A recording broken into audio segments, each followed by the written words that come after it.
나와서 사실상 첫 방송입니다.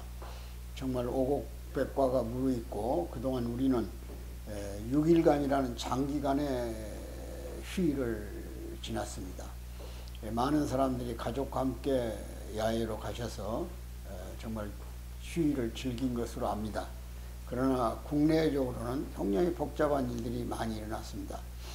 오늘은 지금 우리 국가적으로 참 어려운 문제 중 하나가 이념 갈등 또는 체제 갈등이라고 얘기할 만큼 가치관의 혼돈 상태에 우리가 머물러 있습니다. 우리는 분단 국가입니다. 분명히 알아야 할 것은 우리 국민이 분단을 지속할 것이냐, 그렇지 않으면 통일국가를 향해서 전진할 것이냐를 늘 선택해야 됩니다. 근데 국민 대다수들은 이제 한반도에서 다시 말하면 전쟁은 불가피하니까, 전쟁은 할 수 없으니까, 불가능하니까 상호간에 생존할 수 없는 참혹한 현상을 가져올 것이기 때문에 평화를 위해서 정말 우리가 노력해야 되고 평화를 만들어야 된다, 이런 논리에 대해서는 누구도 의의를 달지 않습니다.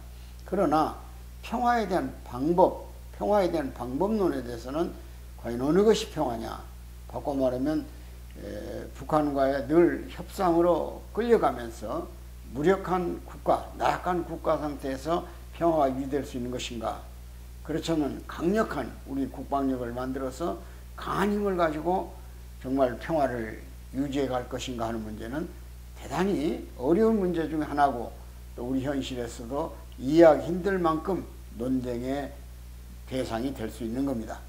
오늘은 그래서 우리가 평화를 원하거든 전쟁을 준비하라고는 과거 소위 푸블리오스라고 하는 로마의 병법가가 있어요. 이름이 깁니다마는 푸블리오스, 로마 병법가가 아주 유명한 말을 남겨놨어요. 평화를 원하거든 전쟁을 준비하라. 근데 거기에 버금가는 말씀을 한 우리나라의 저명한 분이 또 계십니다. 우리가 잘 알고 있는 목민심서의 저자인 정약용 선생이에요. 정약용 선생은 호가 다산이죠. 무기는 설사 쓰지를 않는다 하더라도, 쓸 일이 없더라도 계속해서 만들어 나가야 된다, 이런 얘기를 했어요.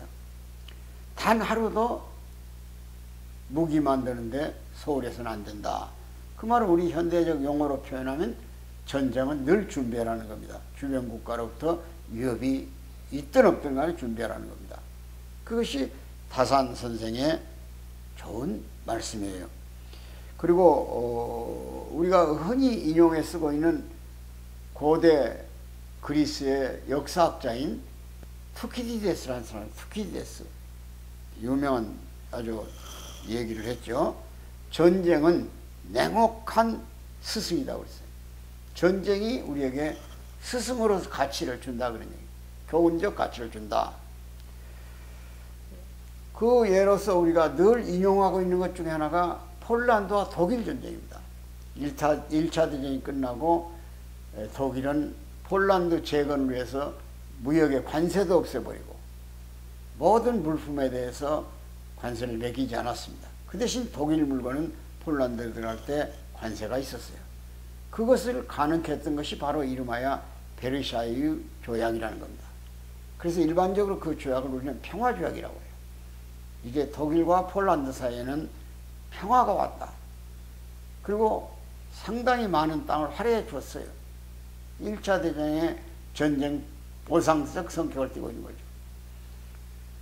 그런데 2차 대전의 필요를 느낀 독일의 힘이 세지니까 모든 조약을 짓밟아버리고 폴란드를 공격함으로써 다시 독일과 소련과의 전쟁으로 계승돼서 2차 대전이 일어난 거예요. 평화란 과연 큰 나라들이 작은 나라를 안정시키기 위한, 시간을 벌기 위한 하나의 수단이었다는 것이 역사적 증명이에요. 1950년 한국전쟁 이전에 45년 해방되고 48년까지 군정기가 있었어요. 북에는 소련이, 남에는 미군이. 그리고 각기 나라가 독립을 합니다. 사실은 주권을 찾은 거죠, 그때 당시에. 그래서 남쪽은 초대 이승만 정부가 들어오고 북한은 소련의 철저한 지하에서 김일성 정부가 들어와요. 그래서 국호를 정합니다. 대한민국과 조선인민민주주의 공화국이 탄생하는 거예요. 그리고 각기 다 헌법을 달리해요. 우리는 재헌국회를 통해서 헌법을 정했지만 북한은 소련의 스티코프라고는 정치장교가 적어준 그 문항을 가지고 사회주의 헌법을 만들었어요. 그런데도 끝없이 두 정권은 평화를 논하기 시작합니다. 48년 10월 달에 있었던 4월 달에 있었던 소위 북한에서 김일성이 주최한 정당 사회단체 지도자 대회, 남쪽에서 김국, 김규식 등 400여 명이 참석했지 않습니까? 그것도 일종의 평화를 논한 거예요. 분단 국가가 있을 수 없다. 조선은 하나다는 논리를 정한 거예요. 그리고 국회 성시경이라는 거물 간첩을 통해서 거대한 자금을 살포하면서 그 산하에 12명의 국회의원을 당선시킵니다. 그것이 김약수, 노일환 등이 거물 간첩단 사건이라는 국회 프락시 사건이에요. 그리고 북은 계속해서 평화를 주장합니다. 심지어 조만식 선생, 정말 민족의 위대한 영웅이죠. 그런 선생을 모든 대한민국의 지도자들이 원하니까 남쪽으로 보낼 테니 그들이 조직해 놨던 간첩 속에 김삼룡, 이조화 등 거물 간첩을 거환하자는 겁니다. 심지어 연백 바로 해주역 부근에서 교환하자고 날짜까지 정해서 사기를 친 일이 있어요. 그리고도 이어서 계속 평화공존을 원하니까 국회에서는 신익희 의장에게 건의를 합니다. 6월 농번기가 닥쳐왔는데 뭐 때문에 군인들을 전방에다 그렇게 갖다 놓고 있냐? 농촌 휴가를 보내라 그러니. 그래서 신익희가 대통령에 건의를 하고 대통령이 또 국방장관을 불러다 신성모를 불러다 물어보니까 자기 말대로 평양 가서 정신 먹고 신일이 와서 한숨 자고 온다는 사람이 전쟁 나니까 대전서 정신 먹고 대구서 죽었어요. 기가 막힌 얘기죠. 이렇게 평화를 가지고 회의를 해요. 평화란 위험한 전쟁을 위한 전제 조건입니다. 이건 세계사가 다 증명하고 있는 거예요. 요즘 가짜 평화란 말을 쓰고 있습니다만은 그 진위가 사실상 드러나 있는 거예요. 여러분, 북한이 NTP를 탈퇴하고 IAEA 사찰을 거부했을 때 91년이죠. 우리 문선명 한학자 총재가 평양에 들어가서 김일성과谈판을 했어요. 핵을 평화적으로 사용하라고. 그래서 또 재가입을 해요. 이산가족 상봉이라든지 여러 가지 금강산 관광이라 이런 것들이 제기됐어요. 근데 그걸 매개로 해서 약속된 평화의 보장은 안 하고 오히려 핵을 더 개발해서 우라늄 농축탄까지 생산해내는 이런 위험한 핵의 도전을 계속해왔던 거예요. 재작년 공산당 전원회의에서 핵을 법제화했어요. 북한이. 그러더니 지난달에는 최고인민회의에서 우리로 말하면 국회죠. 그래서 핵의 고도화, 핵을 방어수단으로만 써야 된다는 것이 국제적인 교류예요. 흐름이고 또 그렇게 원칙이에요. 핵은 가장 위험할 때 방어수단으로 쓰는 거다. 근데 김정은이는 최고인민회의에서 장황하게 설명을 해요. 핵은 언제든 있을 수 있다. 공격수단이다. 자기가 필요하면 사용하겠다. 이렇게 선언을 해버렸습니다. 그 얼마나 위험한 발상이고 한반도에 위협을 가하는 전쟁수단입니까? 존경하는 애청자 여러분, 지난 9월 달에 김정은이는 러시아를 방문합니다. 러시아도 푸틴과의 극동에서 브라디보스톡에서 회담을 하고 퀴길로 보스토친이라고 소련의 지금 러시아의 우주센터가 있는 지역을 찾아가요.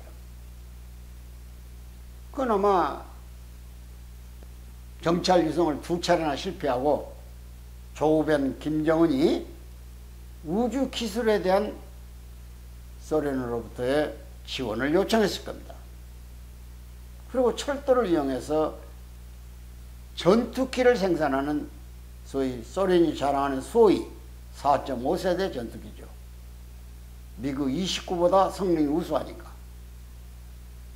전투기 생산 현장을 돌아보고 소련의 무기 생산 시스템을 공부하고 옵니다. 아마 상당한 쇼크를 받았을 거예요. 자기들의 핵시설 또는 우주의 기술, 모든 무기 시스템, 특히 북한의 전투기는 대수는 우리보다 많죠. 그러나 6.25 전쟁 때 쓴 미국 19기로부터 23, 아주 낡은 전투기죠. 지금 우리가 보유하고 있는 F-35A 같은 거, 스텔스 기능 있지 않습니까? 또 미국이 전략 자산으로 내세우고 있는 B-1B 같은 폭격기, F-22 전투기, 어느 것도 북한으로서는 감당이 안 되죠. 그 대수는 의미가 없습니다. F-22가 출격하면 북한의 지금 전투기 같은 것은 500대도 일시에 떨어뜨려 볼 수가 있어요. 기가 막힌 거죠. 많은 역사적 경험을 통해서 보니까 평화는 전쟁을 하기 위한 수단에 불과했다. 수단적 용어에 불과했다. 이것을 의미하고 있어요. 그래서 바로 푸블리오스라는 사람이 얘기를 한 거예요. 평화를 원하거든 전쟁을 준비해라. 투키디데스가 얘기한 거예요. 전쟁은 중요한 우리의 교과서다. 정약용 선생이 얘기한 거예요. 무기 생산 하루도 늦춰서는 안 된다. 100년 동안이라 만들어야 된다. 한번 전쟁이 나면 모든 것을 다 잃어버리니까. 그래서 한반도 같은 분단 국가에서는 확고한 힘의 우위가 있을 때만 평화를 지킬 수 있다는 결론입니다. 존경하는 애청자 여러분, 초대 이승만 대통령이 휴전을 거부하고 방공포로를 석방하고 북진을 명령할 수 있을 만큼 강한 의지를 가진 위대한 지도자입니다. 한미동맹이 없었다고 하면 가정을 해보세요. 얼마 전에 영화배우 이영애가 이승만 대통령 기념사업회에다 5천만 원을 기증했더라고요. 기부했더라고요.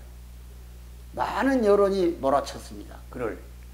그랬더니 이영애가 만일 이승만 정부가 없었더라면, 이승만 같은 강한 리더십을 가진 사람이 없었더라면 지금 우리가 북한 같은 땅에 살아야 할 거 아니냐고 증언을 했더라고요. 참 마음이, 가슴이 철렁했습니다. 그런 살아있는 사람들이 있구나. 그리고 그는 당당히 얘기했더라고요. 김영삼 대통령 기념관, 김대중 대통령 기념관, 노무현 재단에도 기부를 했다고. 지금 대한민국은 이념의 혼란 속에 빠져 있습니다. 평화가 어떻게 오는가에 대해서 혼란되고 있어요. 이번에 국군의 날 행사를 성남 비행장에서 마치고 시가 행진을 했어요. 거기서 우리는 새로운 무기 시스템을 봤습니다. 엘셈이라고 요격미사일 체계도 봤고, 또 우리가 강한 공격력을 갖추고 있는 현무 시리즈를 봤어요. 현무 1, 2, 3, 4까지. 지금 5까지 나와 있다고 합니다. 그것을 놓고도 전체주의나 사회주의에서 그런 군사행위를 하는 거지 민주주의 국가에서는 그거 하는 거 아니다 이렇게 비판하는 사람들이 있어요. 일본 같은 자위대만 가진 국가에서 시가행전을 합니다. 프랑스도 했어요. 작년에. 미국도 필요에 따라서 합니다. 이 국민들의 사기를 진작시키고 우리 국방 현실을 알려주자는 거예요. 그것이 평화를 지키는 유일한 수단이다 그런 얘기예요. 그리고 국민에 결속시키는 거예요. 그동안 우리나라 군대들의 정신무장이 얼마나 해이됐습니까? 다시 보고 싶은 것이 있습니다. 귀신까지도 잡는 해병대를 보고 싶다 그런 얘기예요. 존경하는 애청자 여러분, 평화를 원하거든 전쟁을 준비해야 됩니다. 얼마나 많은 평화라는 이름 밑에서 우리가 교란을 당했습니다. 지금 어리광을 부리면서 소련 밑에 귀속되다시피 했던 핀란드라는 나라가 있어요. 여러분 지도를 펼쳐보세요. 핀란드, 소련과 접경하고 있어요. 2차 대전 이후에 계속 생존을 위해서 소련에 러시아에 붙어 있습니다. 폴란드는 말할 것도 없고 우리 무기 체계로 지금 폴란드가 많은 우리의 국방 무기들을 가져갔지 않습니까? 수입해 갔지 않습니까? 왜? 우크라이나를 지원해 주기 위해서 그런 거지 사실은. 자기들의 재래식 무기는 다 우크라이나에 줬어요. 같이 공동으로 운명을 갖고 나라를 지키자는 겁니다. 근데 핀란드가 이번에 나토에 가입했습니다.